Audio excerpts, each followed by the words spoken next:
Hey, what is up, guys? It's me, Siym, and we're back at it again with another brand new episode of Creepypasta. Today we have a story called not Creepypasta. Today we have a story called Contest, which was recommended by the one and only my man Nick. So today we're reading it.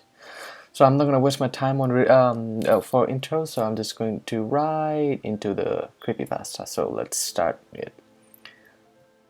Contest. Fuck you. Alright. Contest. The taste of blood is perhaps best described as sort of wine. Some wine is finely aged, properly created. The wine is much preferred. Some wine is sour. The only difference between wine and blood is the fact wine is labeled.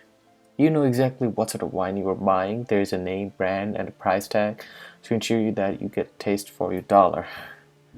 Blood, on the other hand, is more of a gas. You draw it from a victim and take a taste, hoping it will be a much better quality, though you can never know for certain.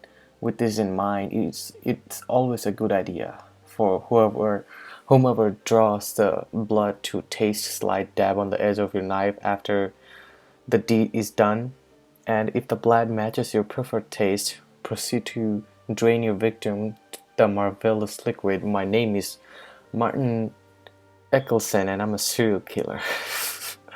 My first victim was Martha Darn, a lovely brunette who I did not actually mean to kill.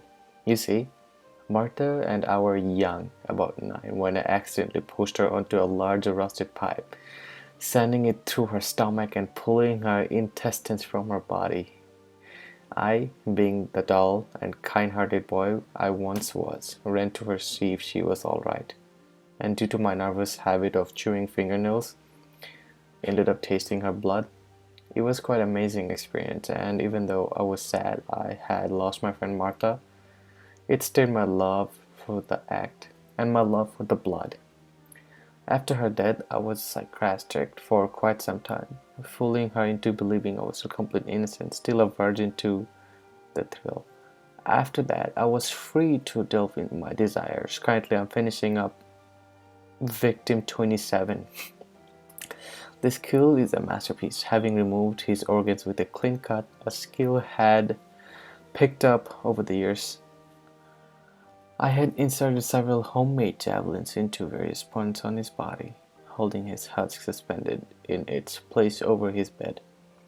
His organs lay under him arranged in a neat and orderly line, save for the heart, which I had devoured quietly some time ago. His blood was fine test, and so I had drained every drop from him, leaving what remained of his body to look like a defiled balloon instead of a human. What the? Now you may ask, why so brutal, Martin? Your usual style of killing was just to drain the blood and eat the heart if the blood was enjoyable taste. What had this man ever done to you? Well, the answer is simple. He deserved it. A fucking copycat he was, a Lumberian, non-original loser. How dare he came into my city and killed what he could have been my victims. He thinks that he's all that. With just 3 kills before tonight, how pathetic that he can be. It started out as just one brutal murder, one that I actually enjoy hearing about. He had decapitated a middle-aged gentleman and stuffed a man's, for lack of a better word, penis in his mouth. Oh my god. The body was found hanging from a tree all the way across town. Quite some effort went into that.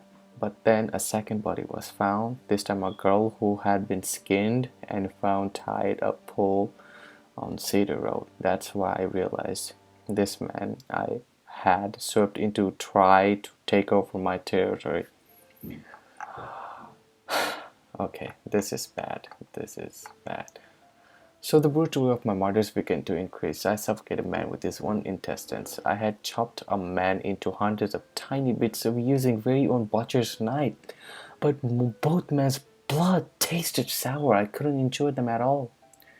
To make matter worse, the police had credited my murders to him. How fucking dare they? Then his third murder showed up. A woman was found with her breast cut off and her implants shoved up her, for lack of a better word, vagina. That's when I decided to strike back, killing the wife of one of the officers who I had learned was assigned to my case, trying to her tree at night in Garver Park and setting her ablaze. Watching as her skin boiled, blistered, and popped, I even forced myself to drink her sour blood, forced myself to eat her rotten heart. But to my horror, they said the new killer, the copycat, the fake, had done it as an act to scare off police. I was furious, but then it struck me all I had to do catch him was to think like him. So I did. I searched, hunted, stalked, waited for 3 long months. Had no move. Neither did he. But just as I was about to lose all hope, I found him. As I walked down a beach on the far side of the town, a small one where I had once kidnapped a young girl who had fallen asleep, I saw him. He stood over the body of a man face down in the water, which ran in red blood and brain matter. His foot on his back and long machete in his hand, which ended in the back of the man's head. There he was. I just knew it. I was just going to shoot his leg, making him vulnerable, but unfortunately, I couldn't curb my joy. I began to laugh, and that's when he noticed me. He began to charge, however, I didn't budge. Instead, I waited until he was close enough, and I drew my gun. He stopped, dead in his track. We exchanged some heated words until I revealed I was a serial killer myself, a much more prominent, accomplished, and a professional one at that. I told him that he needed to move on. That is, that this was my city. However, he claimed it's his killing where greater works are than my own.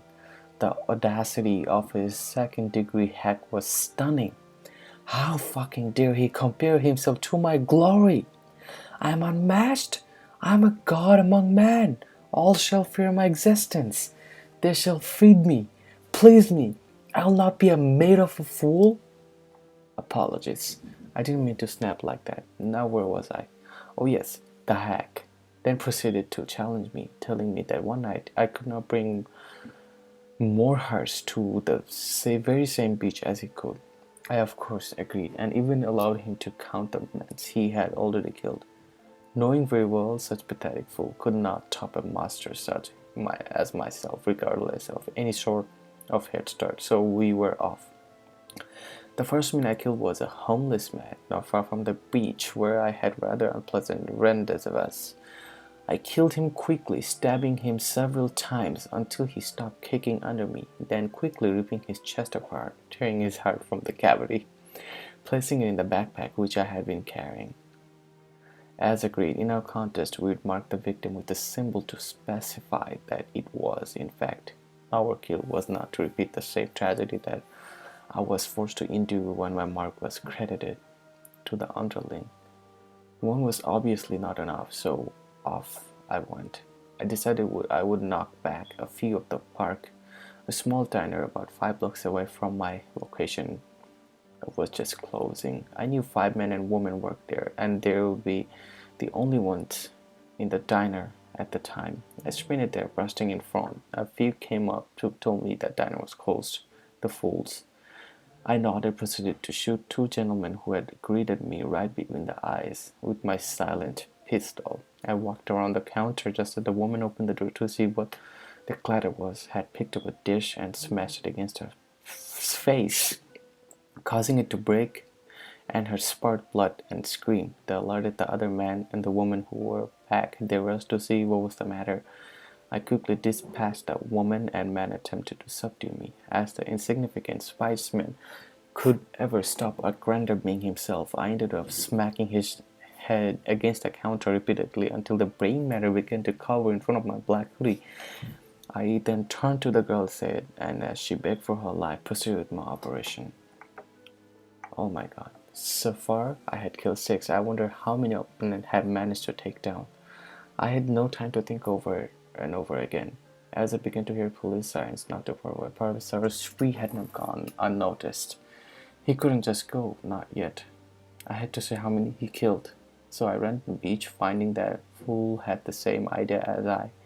He quickly removed 5 hearts from his bag, and I removed 6. I thought it would be solid victory, but then I would remember. I allowed him to include the first man's heart as well. He began to laugh, attempting to say it would appear we were equal. I tied him. He fucking tied me. Equals? He accused me of being his equal.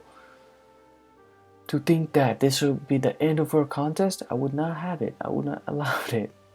I'm the great one. I am the ruler of all things. No one could stand up against my greatness. They should all shudder at the thought of my face. Oh my god, this man is insane. Fucking idiot he is. Apologies again. Dearest reader, back to the story. The policemen were getting close, so with a grind he told me to follow him. We fled the scene, jumping over the fence, rushing to the backyards until we reached his home. He told me I could sleep on the couch until morning when the search would blow over, laughing the whole time, saying that we couldn't be partners, exclaiming his excitement for the next day's newscast. If only he knew he would never get to see it. I waited until he was asleep. And then began my work. So here I am, the winner as always. I can never lose, you see. I'm a god among men. If you're reading this, you must know you're lucky to read something produced by such a gifted mind as my own. Surely an honor, but now that you know my name is zero liability. I'm not scared. Tell whoever you wish. I'm unstoppable. Who knows, maybe you could be my 28? Perhaps, but I have more work to do. And artist work is never finished. A great one. I like it. This was nice. Alrighty, anyway guys, if you enjoyed this gory creepypasta and scary stuff, please leave a like and yeah, share this video with people, friends, family, and I will see you guys later. Peace out.